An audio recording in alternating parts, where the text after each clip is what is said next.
Okay, here's our next sample question, number 2. On the test, each sample question I give you, think of it as being worth 5 points on the actual test. So if you understand this question, you'll understand the question that's like this on the test. Okay? So again, it says solve. So your first step is where the equal sign is. There you go, you got a left and a right hand side. We're gonna see if we can simplify anything. We actually have something that we can simplify.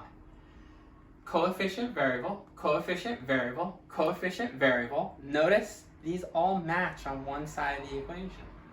So how do we do something that matches? We don't have any parentheses, but we do have something that matches. So we're going to collect. And remember how we collect? We circle. And then we're going to use tug of war. So remember, this coefficient variable matches this coefficient variable. That matches this coefficient variable. Notice how I circle them. How do I collect anything that I circle? I do tug of war. Notice I don't do any opposite signs. I'm not saying, ooh, let's add 10m here and add 10m here and make this 18m. You don't do that.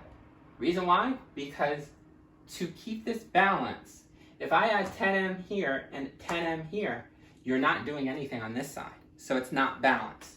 So think of the collecting stage as just circling and using the signs that you already have.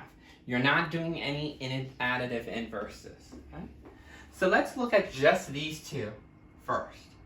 This is a positive guy, no sign. This is a negative.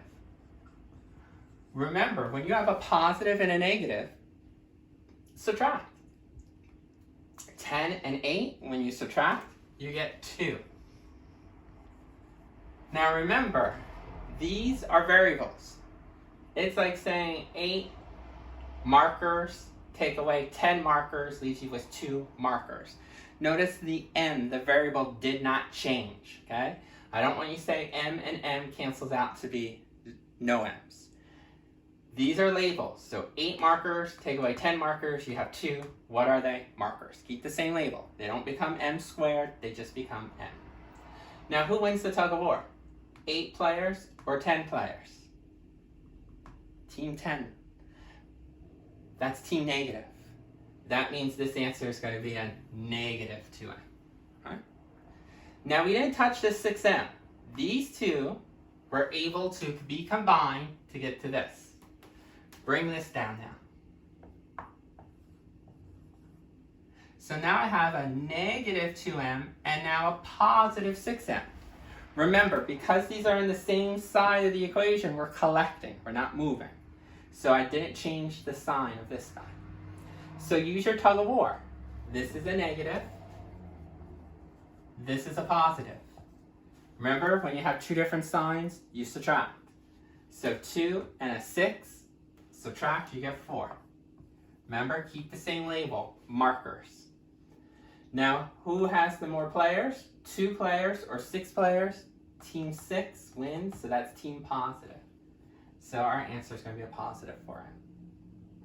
This is a coefficient and this is a variable, so there's nothing left to collect now. On the right-hand side, there is no parentheses and there's no other terms. This is just one constant. So we can bring it down to here. Now that I'm done simplifying, remember, second step, labeling. The only side that has a letter is this side, which means this must be constant. Third step, do I have to move anything? Variable's on the variable side, constant is on the constant side. This 4 is a coefficient. There is no coefficient sign, so we don't have to move. But because we have a coefficient, we have to go step 4. We're going to do the divorcing. Divide by the coefficient and its sign. So we're going to divide both sides by positive 4. Oops. So this will give us 1m, or just m, and a negative 52 divided by a positive 4. Negative divided by positive, you're going to get a negative 13.